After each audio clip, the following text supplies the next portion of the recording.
Welcome to my channel, The Spiritual Sar, Simplifying Bhagavad Gita. Shrimad Bhagavat Gita अध्याय 2 श्लोक 25। अव्यक्तोयम चिन्त्योयम विकार्योयम उच्यते तस्मादेवं विदित्वैनं नानुशोचितुमर्हसि। यह आत्मा अव्यक्त, अकल्पनीय तथा अपरिवर्तनीय कहा जाता है। यह जानकर तुम्हें शरीर के लिए शोक नहीं करना चाहिए।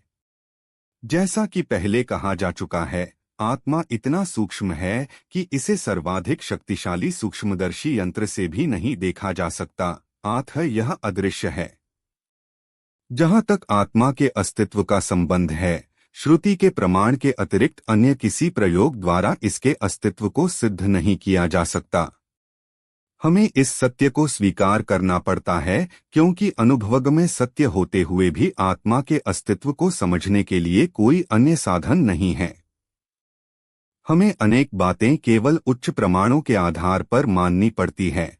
कोई भी अपनी माता के आधार पर अपने पिता के अस्तित्व को अस्वीकार नहीं कर सकता। पिता के स्वरूप को जानने का साधन या एकमात्र प्रमाण माता है। इसी प्रकार वेदाध्ययन के अतिरिक्त आत्मा को समझने का अन्य उपाय नहीं है। दूसरे शब्दों में, आत्मा मानवीय व्यावहारिक ज्ञान द्वारा अकल्पनीय है। आत्मा चेतना है और चेतन है। वेदों के इस कथन को हमें स्वीकार करना होगा। आत्मा में शरीर जैसे परिवर्तन नहीं होते। मूलतः अविकारी रहते हुए आत्मा अनंत परमात्मा की तुलना में अनुरूप है। परमात्मा अनंत है और अनुवात्मा अति सूक्ष्म है।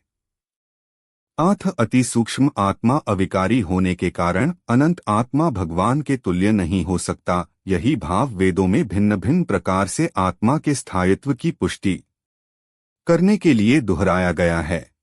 किसी बात का दोहराना उस तथ्य को बिना किसी त्रुटि के समझने के लिए आवश्यक है। श्लोक का सार।